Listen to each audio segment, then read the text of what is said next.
Hello, Mariah. Hello. Nice to see you. I see you brought some accessories with you. Yeah, Owen Hart Championship. all the things I need. Well, firstly, what's it like being back in London in these circumstances about to perform at Wembley? Well, being back in London is dreadful.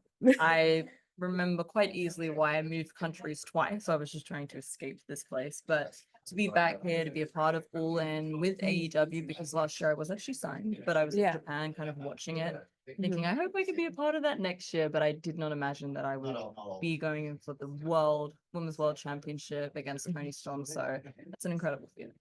You really, well, we first met at Rev Pro, right? Yeah. And that's like, feels like so long ago, but you were working so hard there, and then you went to Japan, and then I started to hear like a lot of people talking about you from your work in Japan. So what was like that experience in Stardom? Like, how did it help you develop? Oh my gosh, well, I learned how to wrestle. Yeah.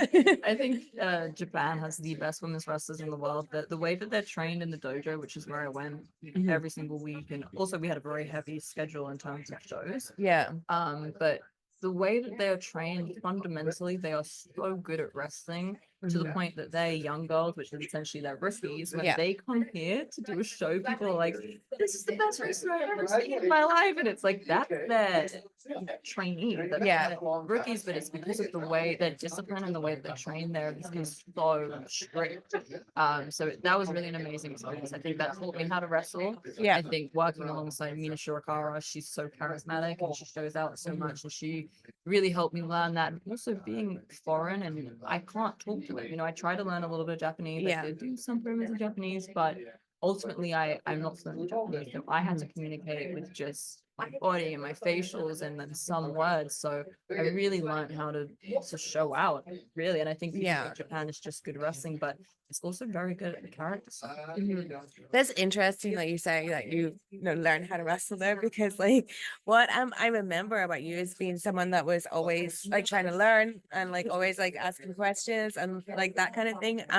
But you have always wanted to be a wrestler pretty much, right? And you started like you got on camera in WWE, didn't you, when you were like really young? Yeah.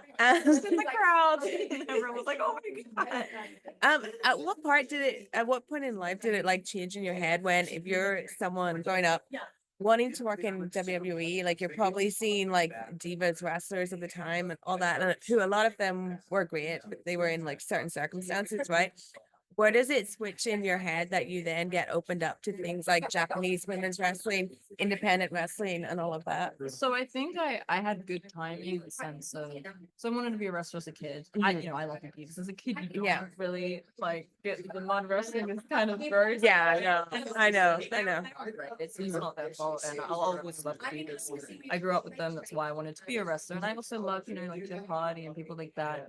And then I think I fell out of wrestling for a little bit in my teenage years because I was so busy at school. It was so intense, and I didn't watch TV. I just didn't have time to do things like that. And then I started getting, I was like channel hopping one day, and I came across wrestling.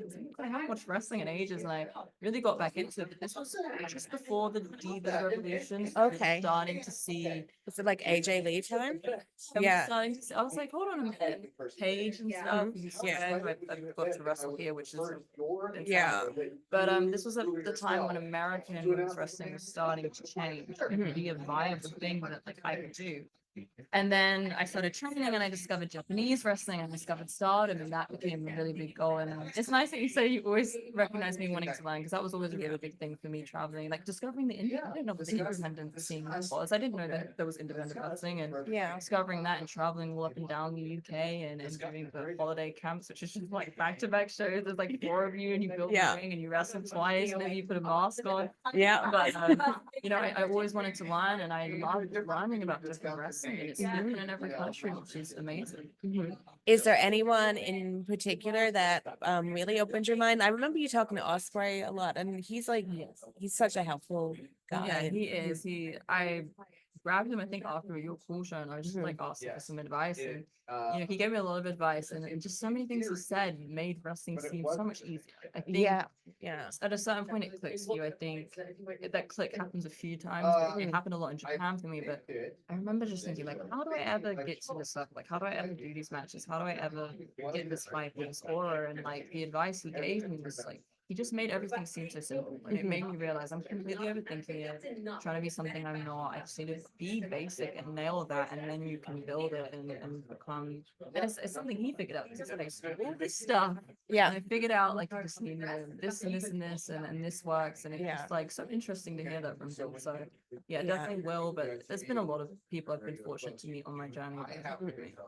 So this storyline that you've been doing in AEW has been like an incredible long storyline with character work and everything. When you got signed to AEW and this was pitched to you, how did you feel like not coming in as Mariah May solo act, but that you were coming in as this Toni Storm almost fan? It's very real. I mean, I've always been a Trent Seven fan. The reason I chose AEW was because of the storyline. So at the time, I was still pretty early into my Stardom career. Yeah. And so when they did reach out initially, I was very surprised. I did not see that coming. And of course, I wanted to come. I love watching AEW. As an adult, I started watching wrestling again because of AEW. When I was doing it as a career, I kind of stopped watching it. Yeah, a lot of wrestlers do. It just happens. I don't know why. And AEW kind of like ignited like, I like this a lot.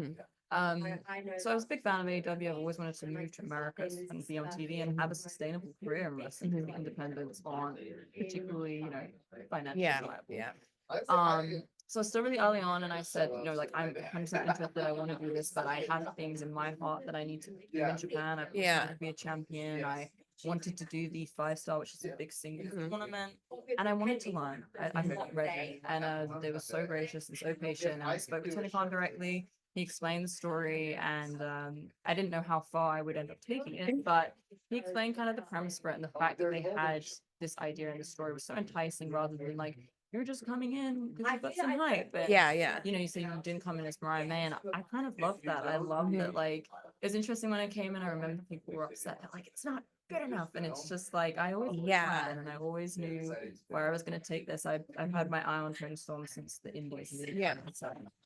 Yeah, I wouldn't say that I was upset when you came in, but I'd heard that you'd signed, and then like your debut was you were just like there, like it wasn't like a big moment. But but then obviously like I had no idea what was coming, and like that makes total sense now how you debuted. I mean, if I came in with a big song and dance, I wonder if Toni Storm would have fallen.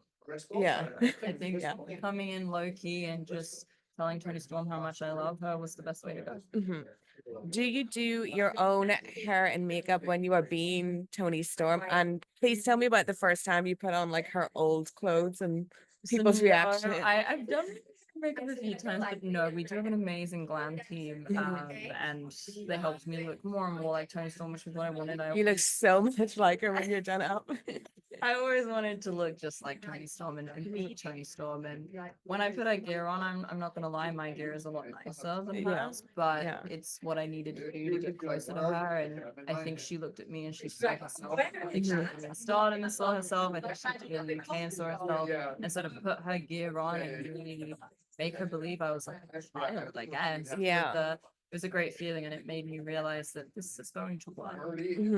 I think the week after you brutally attacked her and then came out like dressed as her, how were you hearing the crowd reaction? Because I'm certain that everyone just thought it was Toni Storm. Yeah, people like back from the dead. Yeah, people cheered when I came out, and then the music turned off, and I had people like, it's sweet. It was sad. The woman was probably in hospital, but of course, wrestling fans are stupid and thought she would be there. But I think even in my phone, it took them some time to realize I was not Toni Storm. Just shows how good I am. Yeah, for sure. What was it like for you doing that promo, because that was the first time you'd done something like that on TV?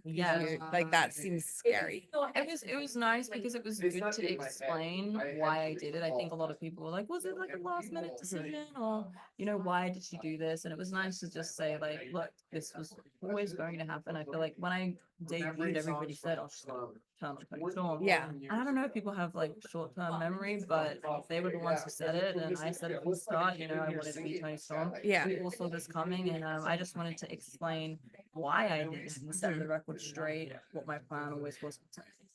And finally, like what you did, Tony, was absolutely brutal. Probably one of the most brutal women's angles we've ever seen. But you have your match at Wembley, and I think some people are like surprised that there's no like stipulation on it or anything like that.